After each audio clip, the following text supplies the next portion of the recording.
পরপর বলবো, প্রয়োজন করলে একটা ভিডিওতে কভার নাও করলেও এর কোনো পার্ট 1, 2, 3 এরকম আসতে পারে। তো আজকে হচ্ছে পার্ট 1টা রাখছি, যে আমাদের হাউসের ফার্স্ট যে হাউসটা হয় তার উপরে কিছু বলবো। তো ফার্স্ট হাউস যেটা হয় সেটা হচ্ছে নিজের হাউস হয়। ওকে, মানে তোমরা যদি তোমাদের কুণ্ডলি চার্টে দেখতে পারো সেটা করে বার করতে খুব ইজি আছে। প্রথমে তোমরা ডেট অফ বার্থ, টাইম আর প্লেস দিয়ে দেবে। তো ওটা দেওয়ার পর তোমাদের কাছে একটা তোমাদের ডিটেলস চলে আসবে চার্টে।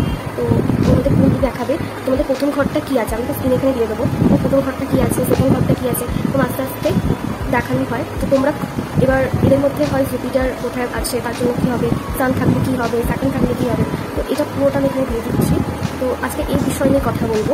তো চলো বেশি বক্তব্য না করে ভিডিওটা করে স্টার্ট। চ্যানেল নিউ আসো, কী করবো, চ্যানেল সাবস্ক্রাইব করবো, সেটা একটা বেল আইকন আছে, ওটাকে ক্লিক করতে একদম ভুলে। ভিডিওটা ভালো লাগলে বেশি বেশি করে লাইক করো আর শেয়ার করো। তো আমি এরকমই নতুন নতুন ভিডিও তোমাদের জন্য আনবো। তো চলো বেশি বক্তব্য ভিডিওটা করে স্টার্ট। প্রথম ঘর থেকে আমাদের নিজের ঘর বলা হয়। এটি মেষ মঙ্গল দ্বারা গ্রহটা শাসিত হয়।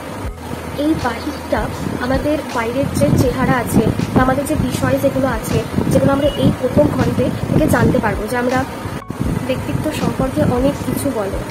তো ফার্স্ট হাউসে যে কুণ্ডলিটা আছে সেখানে ফার্স্ট হাউসটা যেটা সেটা আমরা নিজেরা, ঠিক আছে।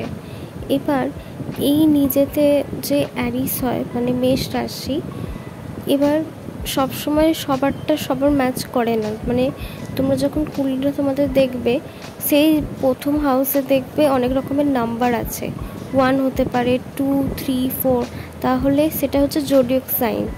ওকে, সাপোজলি ওই রাশির ওখানে হতে পারে কন্যা হতে পারে, মিথুন হতে পারে, মেষ হতে পারে, কুম্ভ হতে পারে, মানে ইত্যাদি রাশি হতে পারে।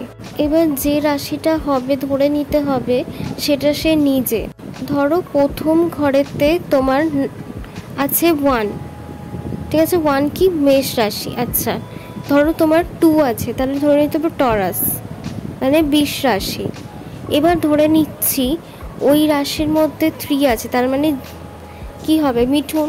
তাহলে তোমাদেরকে দেখতে হবে যে তোমাদের প্রথম ঘরেতে কোন নাম্বারটা আছে, মানে 1 থেকে 12 পর্যন্ত, এবং 1 থেকে 12 পর্যন্ত যদি 12 থাকে তাহলে ধরে নিতে হবে মিন আছে। তাহলে আজকে আমরা এই ভিডিওর মাধ্যমে কী কী জানলাম। প্রথম হচ্ছে কুণ্ডলী, যেটা ফার্স্ট হাউস থাকে সেটা আমাদের নিজের ঘর, ঠিক আছে। এটা আমাদের ব্যক্তিত্বর কথা বলছে, মানে তার বিষয়ে আমরা অনেক কিছু জানতে পারবো। আর এটি মেষ আর মঙ্গল রাশি গ্রহ দ্বারা শাসিত হয়, ঠিক আছে। এখানে আমাদের নিজের সম্পর্কে সব কিছু বলা হচ্ছে, ঠিক আছে। আই থিঙ্ক তোমরা বুঝতে পারছো আমার কথাটা। তো এটা হচ্ছে পার্ট 1-এ আজকে আমরা এটা জানলাম। তো আস্তে আস্তে প্রত্যেকটা ঘর নিয়ে আলোচনা করবো, মানে 12খানা ঘর থাকে প্রত্যেকটা টপিক, মানে প্রত্যেকটা ভিডিওর মাধ্যমে আমি 12খানা ঘরের এক্সপ্লেনেশন দিয়ে দেবো, চিন্তা করার দরকার নেই। তো আজকে থাকলো পার্ট 1-এর এইটুকুনি। তো তোমাদের এই ভিডিওটা কেমন লাগলো অবশ্যই কমেন্টে জানিও, আর এরকম ভিডিও দেখতে হলে অবশ্যই চ্যানেলটা সাবস্ক্রাইব করো।